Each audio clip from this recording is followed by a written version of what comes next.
அல்வா மாதிரி சக்கரை பொங்கல் வேணும் அப்படிங்கிறவங்க என்னுடைய சேது சித்ரா கிச்சனில் போய் பாருங்கள். நான் என்னுடைய வீடியோவில் ஃபுல் டீட்டெயிலாக எக்ஸ்பிளைன் பண்ணியிருக்கேன். இது பார்க்கும்பொழுதே அப்படியே நெய்யிலே பண்ண மாதிரி இருக்கும். இந்த நெய் வந்து 3 ஸ்பூனுக்கு மேலே நான் விடவே இல்லை. ஆனால் நெய் வந்து நல்லா ததும்பி இருக்கும். அதை எடுத்து கொஞ்சம் வாயில் வச்சிங்கன்னா அப்படியே வழுக்கிட்டு போவோம். அவ்வளோ சூப்பரான பர்ஃபெக்டான சக்கரை பொங்கல் எப்படி பண்ணுறது அப்படின்றத என்னுடைய சேனலில் போய் விசிட் பண்ணுங்கள். குக்கரில் வந்து எனக்கு தேவையான அளவு அரிசி எடுத்துருக்கேன். இந்த அரிசி வந்து பச்சரிசி, ரேஷன் பச்சரிசி தான் நான் எடுத்திருக்கேன். இதை நல்லா வாஷ் பண்ணோம். 3-4 தடவை நல்லா தண்ணி விட்டு வாஷ் பண்ணோம். ஏன்னா அதில் குப்பெல்லாம் கொஞ்சம் இருக்கும். அதனால தான் நல்லா க்ளீனாக வாஷ் பண்ணிட்டு அரிசி எடுத்துன்னு வந்துடுங்க.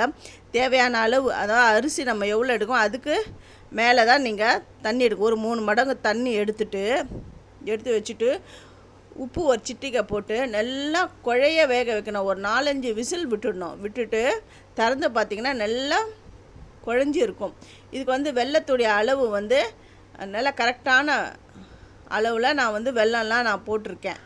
இந்த மாதிரி நீங்கள் செஞ்சு பாருங்கள். எந்த ஒரு ஃபெஸ்டிவல் வந்தாலும் நம்ம வீட்டில் எந்த ஒரு பூஜை அப்படின்னாலுமே சக்கரை பொங்கல் வந்து எப்போவுமே நம்ம தமிழ்நாட்டில் எந்த ஒரு பூஜை பொருள் இருந்தாலும் பூஜை நடக்கும்பொழுது சக்கரை பொங்கல் தான் மெயினாக நம்ம பண்ணுவோம்.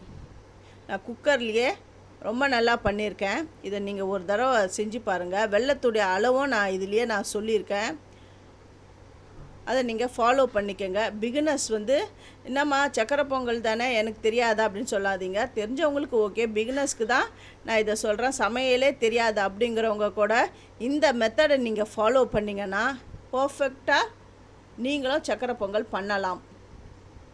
இந்த வெல்லத்தை கரைக்கிறேன். வெல்லத்தை கரைச்சிட்டு அதை வடிகட்டிக்கணும். ஏன்னா இந்த வெல்லத்துலேயே மண்ணெலாம் இருக்கும். அதனால் இதை நல்லா வடிகட்டிக்கணும். அதுவும் இல்லாமல் இதில் வந்து குப்பெல்லாம் இருக்கும். அதெல்லாம் தவிர்க்கிறதுக்கு தான்.